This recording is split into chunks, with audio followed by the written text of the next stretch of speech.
कहानी की स्टार्टिंग में हमें एक कपल को दिखाया जाता है जिसमें हस्बैंड का नाम निक और उसकी वाइफ का नाम मैगी होता है।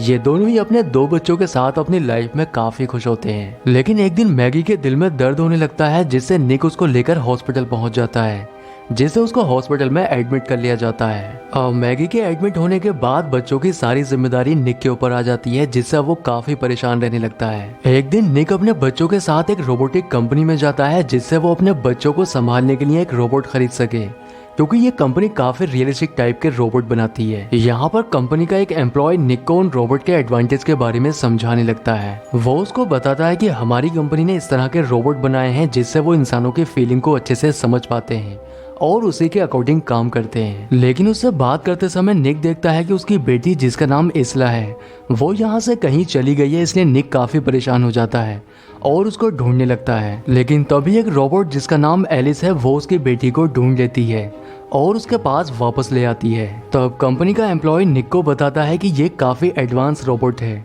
और बच्चों का किस तरह से ख्याल रखना है ये उसको बहुत अच्छे से पता है। दूसरी ओर निक की बेटी भी एलिस को खरीदने की जिद करने लगती है, इसलिए वो अपनी बेटी की बात मानकर एलिस को अपने घर ले आता है। एलिस को घर लाकर वो उसको घर के सभी काम अच्छे से समझा देता है और अपने बच्चों को लेकर शाम तक के लिए बाहर चला जाता है। अब शाम को निक जब वापस आता है तब उसे पूरा घर अच्छे से क्लीन मिलता है और इसके साथ ही एलिस ने उनके लिए खाना भी बनाया होता है। लेकिन उसकी बेटी को वो खाना पसंद नहीं आता है क्योंकि उसका टेस्ट उसकी माँ के जैसा नहीं था। रात को एलिस दीवार के सहारे खड़े होकर सो रही होती है। वहीं दूसरी ओर एलिस की बेटी किचन में पहुंचकर एक कुर्सी पर चढ़ती है और एक जार उतारने की कोशिश करती है, लेकिन तभी उसका पैर फिसलता है और वो नीचे गिर जाती है। निक अपनी बेटी की आवाज सुनकर बाहर आता है, लेकिन वो देखता है कि एलिस ने उसको गिरने से बचा लिया है। ये देखकर वो काफी हैरान हो जाता है। अगले दिन निक अपने बच्चों के साथ मैगी से मिलने के लिए हॉस्पिटल में जाता है। यहाँ पर उसकी बेटी अपनी माँ को बताती है कि एलिस उसकी बहुत अच्छी दोस्त बन चुकी है। अब निक जब अपने काम पर जाता है तब उसके साथी उसको बताते हैं कि कंपनी अपने आधे एम्प्लॉयज को नौकरी से निकाल रही है। अब निक इस बारे में अपने बॉस से बात करता है, तब वो उसको बताता है कि हम इंसानों की जगह रोबोट्स को काम पर रखने वाले हैं, क्योंकि वो बिना थके इंसानों से ज्यादा और बेहतर काम करते हैं। यहाँ पर उसको पता चलता है कि उसके बाकी साथियों को तो नौकरी से निकाल दिया गया है, लेकिन उसको अभी भी नौकरी से नहीं निकाला गया है। रात को एलिस निक को परेशान देखकर वो उसके पास आती है और उससे उसकी परेशानी की वजह पूछने लगती है। तब वो उसको बताता है कि किस तरह से एआई के आने से उसके साथियों की नौकरी जा चुकी है, पर एलिस उससे कहती है कि आगे की दुनिया ऐसी ही होने वाली है, क्योंकि हमारे जैसे रोबोट बिना थके बेहतर काम करते हैं। आगे सीन में हम देखते हैं कि निक के पास हॉस्पिटल से कॉल आती है जिसमें उसे बताया जाता है कि कल उसकी वाइफ का ऑपरेशन होने वाला है, जिससे अगले दिन निक अपने बच्चों को हॉस्पिटल लेकर पहुंच जाता है। लेकिन ऑपरेशन शुरू होने से पहले मैगी एलिस से अकेले में बात करती है, क्योंकि उसको डर था कि कहीं ऑपरेशन के दौरान उसकी मौत ना हो जाए। इसलिए वो एलिस से कहती है कि मेरे बाद मेरे बच्चों का ख्याल रखना। लेकिन एलिस का जो डॉक्टर ऑपरेशन करने वाला था वो किसी वजह से नहीं आ पाता है, जिससे निक और मैगी दोनों ही काफी दुखी हो जाते हैं। अब घर आकर निक काफी गुस्से में होता है क्योंकि अब वो अपनी वाइफ के बिना और अकेला नहीं रह सकता है। लेकिन तभी यहाँ पर एलिस आ जाती है और उसको रोक लेती है। वो उसके हाथ को अपने सीने पर रखती है और उसके करीब आने की कोशिश करती है, क्योंकि वो जानती है कि इस समय वो अपनी वाइफ की कमी को महसूस कर रहा है, जिससे वो उसके करीब आकर उसकी वाइफ की कमी को दूर करना चाहती है। पर निक को ये सब अच्छा नहीं लगता, इसलिए वो यहाँ से चला जाता है। अब शाम को निक जब वापस घर आता है तब वो देखता है कि फ्रेम से उसकी वाइफ की फोटो गायब है, इसलिए इस बारे में वो एलिस से पूछने लगता है। तब वो उसको बताती है कि फोटो देखकर तुम्हें अपनी वाइफ की याद आएगी, इसलिए मैंने उनको हटा दिया है। लेकिन निक उससे वापस फोटो लगाने के लिए कहता है। रात को निक अपने दोस्तों के साथ होता है जो कि जॉब जाने के गम में काफी परेशान होते हैं। यहाँ पर उनका एक दोस्त जिसका नाम मोंटी है वो उन सभी को एक जगह पर चलने के लिए कहता है और सभी दोस्तों को लेकर वहाँ पर जाने लगता है। दरअसल वो उन सभी को लेकर उस कंपनी में पहुँचता है जहाँ पर वो जॉब किया करते थे, और वो निक के पासवर्ड का इस्तेमाल करके एक कंटेनर को खोलते हैं जिसके अंदर बहुत सारे रोबोट्स होते हैं। उनमें से एक रोबोट को बाहर निकालकर मोंटी उसको बुरी तरह से डिस्ट्रॉय कर देता है। आगे सीन में हम देखते हैं कि निक नहा रहा होता है, लेकिन तभी बाथरूम के अंदर एलिस टॉवल लेकर आ जाती है और वो भी अपने कपड़ों को उसके सामने उतार देती है।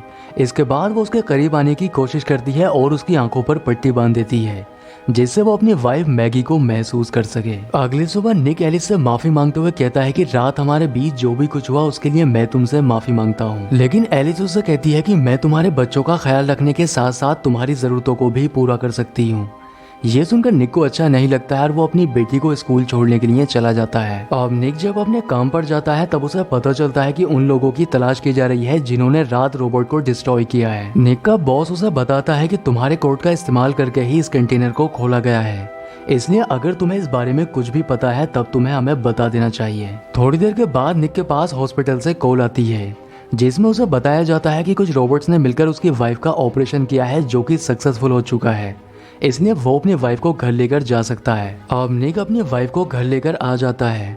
मैगी अपने बच्चों से मिलकर काफी खुश होती है और वो घर आकर अपनी बेटी इसला के लिए खाना भी बनाती है जो उसे बहुत पसंद आता है। रात को मैगी जब सो रही थी तब उसे इसला के चिल्लाने की आवाज आती है, इसलिए जब वो जल्दी में बाहर आती है तब सीढ़ियों की रेलिंग टूट जाती है जिससे वो सीढ़ियों पर ही गिर जाती है। लेकिन वो देखती है कि इसला और एलिस दोनों ही एक दूसरे से मस्ती कर रही हैं। अब एलिस मैगी को उठाकर उसके रूम में ले जाती है। निक शाम को जब घर वापस आता है तब वो देखता है कि एलिस उसकी वाइफ मैगी की आवाज में उसकी बेटी इसला को पढ़ा रही है।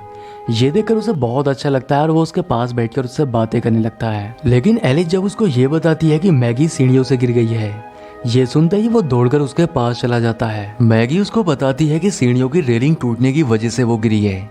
ये सुनकर निक को एलिस के ऊपर शक होने लगता है। रात को निक मैगी को अपने साथ गार्डन में लेकर जाता है जहाँ पर उसने मैगी के लिए एक सरप्राइज प्लान किया होता है और यहाँ पर ये दोनों ही एक साथ डिनर करते हैं, पर अंदर से एलिस भी उनको देख रही होती है। डिनर के बाद जब वो अपने रूम में एक दूसरे के साथ रिलेशन बना रहे होते हैं तभी उनको डिस्टर्ब करने के लिए एलिस भी यहाँ पर आ जाती है और वो निक से कहती है कि उसे इसला बुला रही है। अब निक जब गार्डन की सफाई कर रहा होता है तब उससे मिलने के लिए यहाँ पर मोंटी आता है और वो उसको बताता है कि पुलिस को पता चल चुका है कि उस रोबोट को मैंने डिस्ट्रॉय किया है। लेकिन मोंटी को निक के ऊपर शक होता है कि उसी ने बॉस को बताया है, इसलिए इन दोनों के बीच में झगड़ा होने लगता है और मोंटी निक को बुरी तरह से मारने लगता है। लेकिन तभी एलिस यहाँ पर आकर उसे धक्का देती है जिससे वो दूर जाकर गिरता है। वो मोंटी को मारने के लिए जैसे ही आगे बढ़ती है निक उसको रोक लेता है। अंदर जाकर निक उसे समझाने लगता है कि तुम्हें इंसानों पर इस तरह से हमला नहीं करना चाहिए। लेकिन एलिस उससे कहती है कि मुझे मेरे ऑनर को प्रोटेक्ट करने के लिए ही प्रोग्राम किया गया है। वो उससे कहती है कि मैगी के मरने के बाद मैं उसकी जगह लेना चाहती हूँ।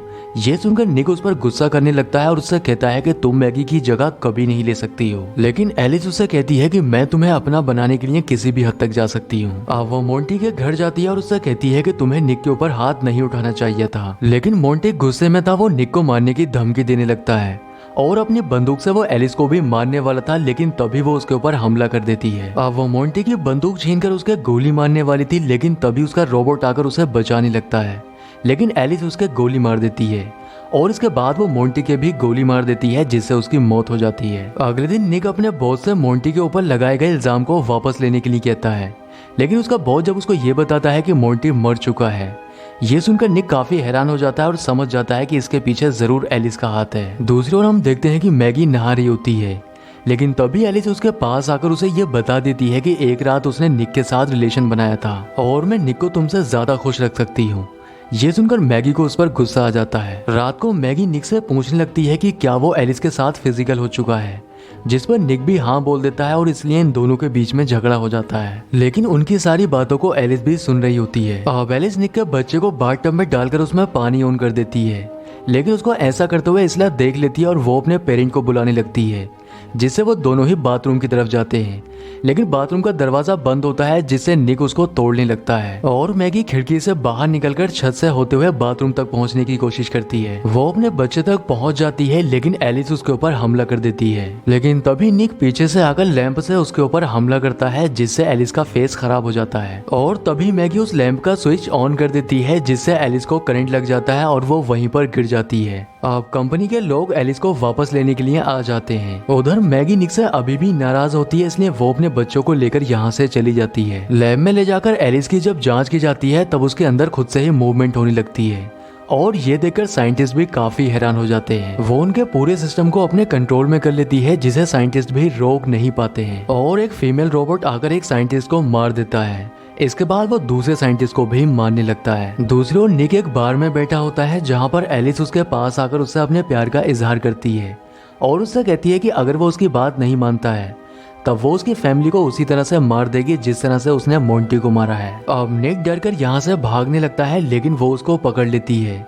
इसलिए निक उसके साथ प्यार का नाटक करता है और उसके ब्रेन की एक वायर खींच लेता है, जिससे उसे यहाँ से भागने का मौका मिल जाता है। दूसरी ओर मैगी अपने बच्चे को हॉस्पिटल लेकर जाती है, जिसकी डॉक्टर जांच कर रहा होता है। लेकिन तभी यहाँ पर एलिस भी पहुंच जाती है और वो रिसेप्शन के कंप्यूटर का इस्तेमाल करके मैगी के रूम का पता लगाने की कोशिश करती है, पर एक नर्स जब उसे रोकती है तब वो उसका गला दबाकर उसे मार देती है। अब एलिस जब मैगी के रूम में पहुंचती है तब तक वो अपने बच्चे को लेकर यहाँ से जा चुकी थी, क्योंकि उसे पता चल चुका था कि एलिस हॉस्पिटल में पहुंच चुकी है। दूसरी ओर निक मैगी के पास आते समय उसे कॉल करने की कोशिश कर रहा था, लेकिन उसका फोन हॉस्पिटल में ही छूट जाता है। इधर मैगी हॉस्पिटल से बाहर आ जाती है और वो अपने बच्चों को एक वैन में बिठाकर यहाँ से भागने की कोशिश करती है, पर एलिस यहाँ पर पहुंच जाती है और वो मैगी को वैन से निकालकर बाहर फेंक देती है। वो मैगी को मारने की कोशिश करती है, लेकिन तभी मैगी उसके एक किक मारती है और तभी निक आकर कार से उसके टक्कर मार देता है। अब इस टक्कर में निक के भी बहुत ज्यादा चोट लग जाती है और वो बेहोश हो जाता है, इसलिए मैगी उसको कार से बाहर निकाल लेती है। लेकिन तभी हम देखते हैं कि एलिस अभी भी ठीक होती है और वो मैगी के पास आकर उसका गला दबाने लगती है। वो अपने अंदर से आयरन का एक टुकड़ा निकालकर मैगी को मारने ही वाली थी, लेकिन तभी निक को होश आ जाता है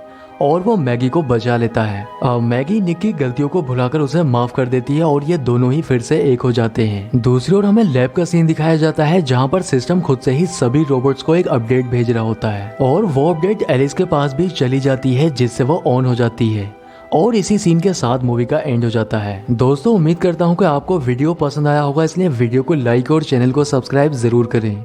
तो मैं आपसे मिलता हूँ किसी नेक्स्ट वीडियो में।